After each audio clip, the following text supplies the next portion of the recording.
Washington's clear-thinking headquarters. The Morning Majority, 5 to 9 on 630 WMAL. 8:37 Morning Majority. Brian Neiman with Byron York from the Washington Examiner this morning. Please good joined now by Sara Carter, also the Washington Examiner, national security correspondent. Good morning, Sara. How are you? Good morning. I'm great. Thank you. Lots to talk about, as always, when it comes to national security issues. I do want to start off with Yemen, though. You had a piece caught my attention. Not that I'm shocked by this, but I think a lot of people would be surprised that the Defense Department, Pentagon, American taxpayers, $150 million has gone towards training and arming the security forces in Yemen. Correct.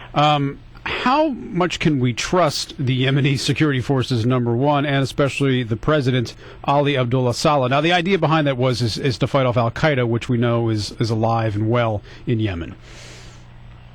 Correct. Yeah, I mean, and this is a huge problem right now. Obviously, they're going to continue to support Yemen, both with, financially and with weapons. I mean, look, the problem stems from what happens to Saleh, who takes over after President Saleh leaves office. And the situation hasn't been remedied, He's holding on. He was an ally of the United States for a long time, particularly in the fight against al-Qaeda. But what we're seeing right now is certainly a very tenuous situation with violence increasing in Yemen, al-Qaeda taking advantage of the situation to a large extent. We've seen that both in Yemen and in Libya. And we can't really trust that financially, both the money and the weapons are landing in the right hands. And some people have even accused the Saleh government of using weapons that we've supplied them to attack their own people. So this is a very dangerous situation, and it's very complicated at this time because, as you know, Yemen's one of the poorest nations in the world, and it's facing certainly a huge crisis in years to come. Well, Sara, this is the big dilemma of whether to arm any of these places, and how is al-Qaeda actually exploiting this unrest in Libya right now? In Yemen right now. Sorry. In Yemen. Well, what's really interesting about this is that al-Qaeda issued its fifth magazine, Inspire, just recently, just a week ago, and they specifically spoke about this. How are we going to exploit this? And what they're saying is, look, let's sit back. Let's watch what happens. Let's make our move when we need to make our move. And this is what al-Qaeda's been doing. They've been playing very carefully. They've been integrating themselves into the opposition. They've been watching carefully. And remember, this is a very patient group. They're willing to do what it takes to make things happen for them. And I was actually talking to several intelligence officials, both from Europe and the United States, about this, and they said we should not underestimate al-Qaeda's role in these factors. And so we should take this very seriously. And I believe that people within the intelligence community are. And that's why we see the boots on the ground in Libya, as far as CIA, not military, trying to assess what's happening on the ground in Libya, who really is the opposition, who's been infiltrating the opposition. And that is going to be a very difficult thing to get. As far as Yemen, we've seen al-Qaeda in Yemen, al-Qaeda in the Arabian Peninsula, which is the greatest threat now, our administration says, to our nation, doing the same thing, playing in the role, looking at the opposition, looking at what they can do to create more havoc and wreak more havoc in the region. So we have to be very careful how we finance and how we push our influence in that region, because anything we do at this point can tilt things either way. Do you get a sense as to what country national security figureheads within the administration, the CIA, wherever, are most worried about? Is it Libya? Is it Egypt? Is it Syria? Or is it Yemen?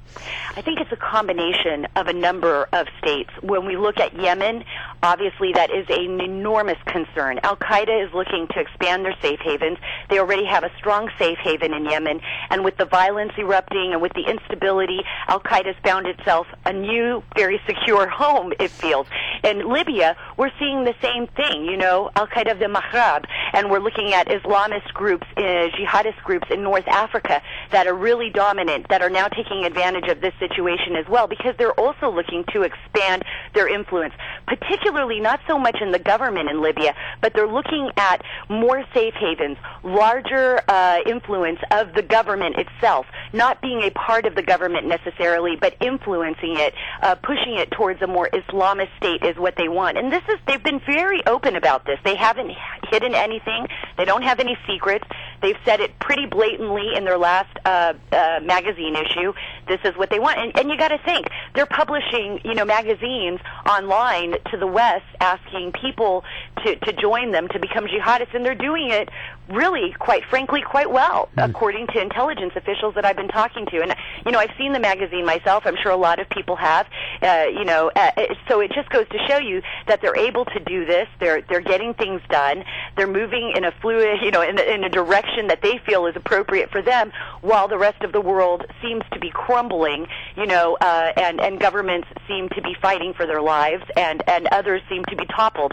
So Sarah, we have to be very concerned about what's happening here. Sarah, moving to Libya now, there seems to be an emerging conventional wisdom that a stalemate seems to be somewhat likely with essentially a divided country with Gaddafi in the west and the rebels in the east.